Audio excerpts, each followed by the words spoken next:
আচ্ছা, কেউ যদি আপনাকে মাসের স্যালারি হিসেবে টাকার বদলে লবণ দিত তাহলে আসলে কেমন হতো?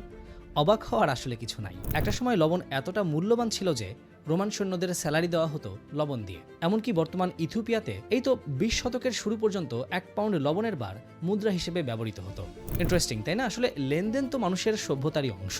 সে লেনদেনে পেমেন্টের সিস্টেমে যুগে যুগে অনেক পরিবর্তন এসেছে। আজ থেকে প্রায় ১০,০০০ বছর আগে যখন কোনো মুদ্রা, ব্যাংকিং সিস্টেম কোনো কিছুই ছিল না, তখন কি মানুষ লেনদেন করেনি? করেছে, তবে ভিন্নভাবে। মানুষের যখন চাল ডালের প্রয়োজন হতো তখন সরাসরি জিনিস দিয়ে পেমেন্ট করত।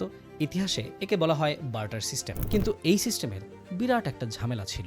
ধরুন আপনার কাছে একটা গরু আছে, আপনার দরকার ১ বস্তা চাল, কিন্তু যার কাছে চাল আছে তার গরু লাগবে না, তার দরকার কাপড়। এখন আপনাকে এমন কাউকে আগে খুঁজতে হবে যে আপনাকে গরুর বদলে কাপড় দেবে, অতঃপর সেই কাপড় দিয়ে আপনি চাল কিনবেন। তার মানে একটা জিনিস কেনার জন্য আসলে ৩ জন মানুষ দরকার হচ্ছে, যেটা কিনা আপাত দৃষ্টিতে দেখতে গেলে খুবই ঝামেলার একটা বিষয়, এবং এটাই আসলে সত্য। অর্থনীতিতে একে বলে double coincidence of wands. Barter সিস্টেমে পেমেন্ট সিস্টেমটা একদম অযোগ্য হওয়ায় মানুষ খুঁজতে থাকলো নতুন কোনো আইডিয়া। তারপর একে একে কোথাও শামুকের খোল, কোথাও লবণ, কোথাও পশুকে ব্যবহার করা হলো লেনদেনের মাধ্যম হিসেবে, কোথাও আবার বড় বড় পাথর পর্যন্ত টাকা হিসেবে ব্যবহৃত হয়েছে। কিন্তু এগুলোর সমস্যা ছিল সহজে আসলে বহন করা যেত না, সব জায়গায় সবাই গ্রহণও করতো না। ফাইনালি প্রায় ২৭০০ বছর আগে বর্তমান তুরস্কের লিডিয়া নামক একটি রাজ্যে ইতিহাস বদলে গেল।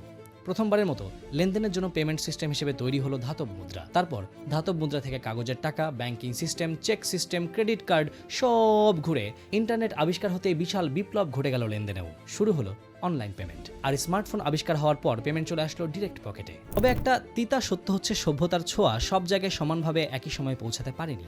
সারা বিশ্ব যখন মুহূর্তেই পৃথিবীর এক প্রান্ত থেকে আরেক প্রান্তে টাকা ট্রান্সফার করে অর্থনৈতিকভাবে নিজের শেকড় আরও স্ট্রং করতে পারছে, সেখানে এখনও তৃতীয় বিশ্বের মানুষ হওয়ায় আমাদের টেনশনে থাকতে হয় পেমেন্ট ট্রান্সফার নিয়ে।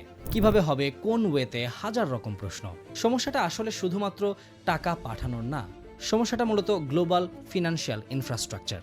ধরুন ইউকের একজন ক্লায়েন্ট চায় তার পরিচিত ব্যাংকিং সিস্টেম দিয়ে পেমেন্ট করতে, কিন্তু বাংলাদেশের একজন উদ্যোক্তা সবসময় সেই একই সুবিধা পান না। মাঝখানে থাকে banking regulation, limited payment option, compliance check আর ক্রস বর্ডার ট্রানজ্যাকশনের জটিলতা। তাই অনেক সময় বিজনেসে প্রোডাক্ট বিক্রি করার থেকে পেমেন্ট কালেক্ট করাটাই সবচেয়ে বড় চ্যালেঞ্জ হয়ে ওঠে। এই সমস্যাগুলো সমাধান করতে ইউকেতে যাদের বিজনেস আছে, কিংবা কারো ই কমার্স সাইট হোক, এজেন্সির বা ফ্রিল্যান্সিং এর পেমেন্ট, কিংবা ডিজিটাল প্রোডাক্ট সেলিং এর পেমেন্ট হোক, যে ধরনের জিবিপি পেমেন্ট দেশে আনার বেস্ট সলিউশন দিচ্ছে ট্যাপ সেন্ড বিজনেস। ট্যাপ সেন্ডের নাম নিশ্চয়ই সোশ্যাল মিডিয়াতে আপনারা বহুবার শুনেছেন, কারণ অনেকেই নিজস্ব পেমেন্টগুলো এই অ্যাপ দিয়ে নিয়ে আসে। তবে এইবার ট্যাপ সেন্ড বিজনেস ওনারদের জন্য চমৎকার সুযোগ নিয়ে এসেছে নিজের বিজনেস আরও প্রসার করার। স্বাভাবিকভাবেই বিজনেসের পেমেন্ট সময় মতো পেলে সেটা আবার রিইনভেস্ট করা যায়। এভাবে বিজনেস দিনকে দিন আরও বাড়ানো সম্ভব হবে যদি ক্লায়েন্ট আর ওনারের পেমেন্ট সিস্টেম স্মুথ হয়। ইউকেতে যাদের বিজনেস রেজিস্টার্ড আছে, ট্যাপ সেন্ড বিজনেসের মাধ্যমে তারা এখন স্মুথভাবে ট্রানজ্যাকশন করে পেমেন্ট দিতে বা রিসিভ করতে পারবেন।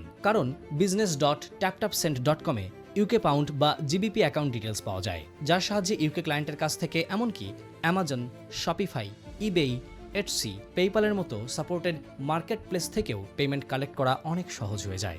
আবার প্রয়োজনে সাপোর্টেড কান্ট্রিতেও বিজনেস পেমেন্ট পাঠানো যায় কম্পিটিটিভ এক্সচেঞ্জ রেটে। আর সাইন আপ করতে কোনো ফি এর প্রয়োজন নেই। ট্যাপ সেন্ড ব্যবহার করতে আপনার প্রথমে যেতে হবে business.taptapsend.com ওয়েবসাইটে। এখানে আপনি দেখতে পাচ্ছেন এটা শুধুমাত্র ইউকে রেজিস্টার্ড কোম্পানিগুলোর জন্য। অনেকের বিজনেস, এজেন্সি বা ফ্রিল্যান্সিং এর প্রয়োজনে ইউকে লিমিটেডের প্রয়োজন হয়। যাদের ইউকে লিমিটেড আছে তারা ট্যাপ সেন্ড বিজনেসের এই ওয়েবসাইটে এসে ইউকে জিবিপি অ্যাকাউন্ট ডিটেলস নিতে পারবেন।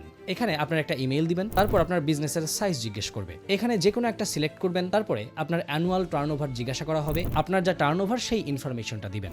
মান্থলি এফএক্স ভলিউম নিয়ে জিজ্ঞাসা করলে সিলেক্ট করবেন। এরপরে আপনার বিজনেসের নাম, বিজনেসের হেডকোয়ার্টার আর ফোন নাম্বার, এইসব ইনফরমেশন চাওয়া হবে। বিজনেস নামটা দেখেন, আমি বিজনেস নামের পরে LTD লিখেছি। বিজনেসের হেডকোয়ার্টার ইউকে চুজ করতে হবে। নাম্বারের বক্সে আপনার ইউকের নাম্বারটা দিতে হবে। এর নিচে আছে প্রোমোকোড অপশন। আমার ডেসক্রিপশন বক্সে পেয়ে যাবেন প্রোমোকোডটি। এটা অ্যাপ্লাই করলে পেয়ে যাবেন রিওয়ার্ড। প্রথমবার 250 জিবিপি বা তার বেশি টাকা ট্রান্সফার করলেই পাবেন 50 জিবিপি বোনাস। অর্থাৎ আমার প্রোমোকোড ব্যবহার করে যদি কেউ প্রথম ট্রান্সফারে 250 জিবিপি বা তার বেশি পাঠায়, তাহলে তিনি অতিরিক্ত 50 জিবিপি বোনাস পাবেন। এরপর আসবে ইউজার প্রোফাইল। এখানে আপনার কিছু ইনফরমেশন চাওয়া হবে। আপনার first and last name, date of birth, business mail, এগুলো ফিল আপ করার পর পাসওয়ার্ড সেট করতে হবে। নেক্সটে ক্লিক করার পর আপনার দেওয়া মেইলে একটা কোড আসবে এবং সেই কোডটা দিয়ে মেইল ভেরিফাই করে নিলেই সব সেটআপ কমপ্লিট হয়ে যাবে। এখন জাস্ট মেইল আর পাসওয়ার্ড দিয়ে সাইন ইন করে নিতে হবে। সাইন ইন করলে প্রথমেই ট্যাপ ট্যাপ সেন্ড বিজনেসের ইন্টারফেসটা এই ধরনের আসবে। এখানে লেখা ভেরিফাই ইওর বিজনেস। এখানে আপনার ইউকের ফোন নাম্বার আর বিজনেস ডিটেলস অ্যাড করে দিতে হবে। ইন্টারফেসটার বাম দিকে দেখুন, এখানে আপনি রেসিপিয়েন্টস অ্যাড করতে পারবেন। এই অপশন থেকে আপনি মানি ট্রান্সফারগুলো করতে পারবেন, পেমেন্ট শিডিউল করতে পারবেন, ব্যাচ পেমেন্টও করতে পারবেন, ইনভয়েসেস জেনারেট করতে পারবেন। কোন মেথডে পেমেন্ট করতে চান সেটার অপশনও এখানে দেওয়া আছে। ইন্টারফেসটা প্রথমবার দেখলে যে কেউই আসলে বুঝে যাবে যে আসলে কিভাবে কি করতে হবে। এটাতে কোনো রকম কোনো কঠিন প্রসেসই নেই। জাস্ট আপনার প্রয়োজনীয় অপশন ক্লিক করেই ইউকে থেকে সহজেই বাংলাদেশে আপনি আপনার business, agency, freelancing, digital service সহ যে কোনো পেমেন্টের টাকা নিয়ে আসতে পারবেন নিজের কাছে এবং জিবিপিতে যে কোনো লেনদেন অপারেটও করতে পারবেন। সমাধান তো দিয়েই দিলাম। এখন tap tap send business check out করার দায়িত্ব আপনার।